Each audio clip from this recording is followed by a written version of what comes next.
இப்போ வந்து ரத்த பொரியல் செய்ய போகிறோம். இப்போ எப்படி செய்யறதுன்னு பார்க்கலாம். ரத்தம் வந்து கட்டியாக இருக்கும்.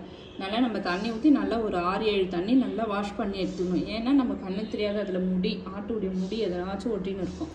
நல்லா வாஷ் பண்ணி எடுத்து இந்த மாதிரி ஒரு பாத்திரத்தில் வச்சுக்கோங்க. இப்போ வந்து இதில் வந்து மஞ்சள் பொடி 1/2 ஸ்பூன் போட்டிருக்கேன். மஞ்சள் பொடி, உப்பு ஒரு 1/4 ஸ்பூன் உப்பு. இப்போ இதில் வந்து நான் மட்டன் மசாலா இருக்குல்ல, மட்டன் குழம்பு மசாலா, அதை சேர்த்துக்கலாம். இப்போ ஒரு கட்டி கூட இல்லாமல் நல்லா கரைச்சிக்கணும்.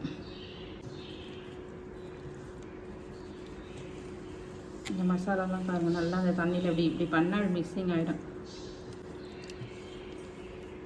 இப்போ இது கொஞ்சம் கொஞ்சமாக இப்படி கட் பண்ணி இந்த மாதிரி பச்சையாகவே இதை கரைச்சிட்டு பண்ணால் தான் டேஸ்ட் நல்லாயிருக்கும்.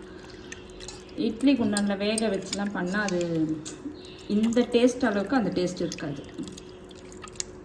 இப்போ இந்த மாதிரி நல்லா கரைச்சி எடுத்துக்கணும். கரைச்சி எடுத்துகிட்டு இப்போ கேஸ் ஆன் பண்ணிக்கலாம்.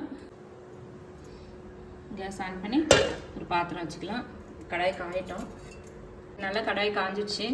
ஒரு 100 கிராம் எண்ணெய் ஊற்றிக்கலாம். ஒரு 1/4 ஸ்பூன் கடுகு போட்டுக்கலாம். கொஞ்சம் வாசனைக்கு சோம்பு ஒரு 1/4 ஸ்பூன். நல்லா பொரிட்டோம். கடுகு நல்லா பொரிஞ்சிட்டு இது வந்து நல்லா ஒரு பெரிய கட்டி பூண்டு, பெரிய சைஸ் பூண்டு எடுத்து தோல் உரித்து இந்த மாதிரி நல்லா ஒன்று பார்த்தோம்னா நசுக்கி வச்சுக்கணும்.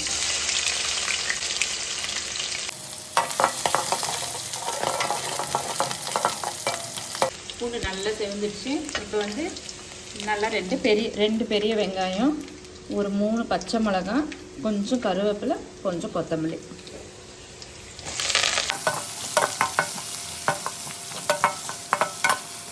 நல்லா இப்போ வெங்காயம் நல்லா வதங்கிடுச்சு.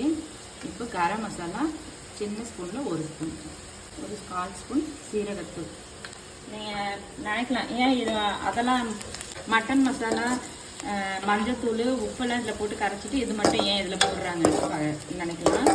இது ரெண்டுமே இதில் போட்டு வதக்குனா நல்ல ஸ்மெல்லாக, நல்ல வாசனை, நல்லா கமகமன்னு இருக்கும். நல்லா இப்போ நல்லா வதங்கிடுச்சு. இப்போ இந்த ரத்தம் கரைச்சி வச்சுருக்கோம்ல, இப்போ இது வந்து இதில் ஊற்றிக்கலாம்.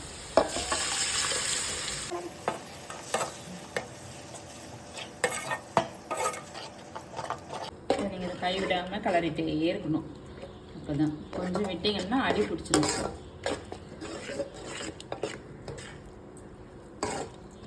இப்போ இறக்கிறதுக்கு ஒரு 10 நிமிஷத்துக்கு முன்னாடி என்ன பண்ணணும், மிளகுத்தூள் நல்லா ஒரு இது வந்து ஒரு 2 ஸ்பூன், இந்த ஸ்பூனில் 2 ஸ்பூன் மிளகுத்தூள் பாருங்கள். இந்த ஸ்பூனில் 2 ஸ்பூன் மிளகுத்தூள். ஏன்னா அப்போ தான் நல்லாயிருக்கும், டேஸ்ட்டாக இருக்கும். அந்த நீச்சி வாடெல்லாம் எதுவும் வராது.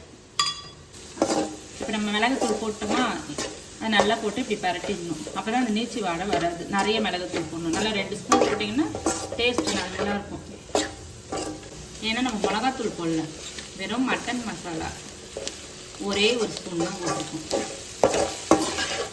இந்த மாதிரி ரத்த பொரியல் நீங்கள் செஞ்சு சாப்பிட்டு பாருங்கள், எப்படி நல்லா செம்ம டேஸ்ட்டாக இருக்கும். இந்த வீடியோ உங்களுக்கு பிடிச்சிருந்தா லைக் பண்ணுங்கள், ஷேர் பண்ணுங்கள், சப்ஸ்கிரைப் பண்ணுங்கள்.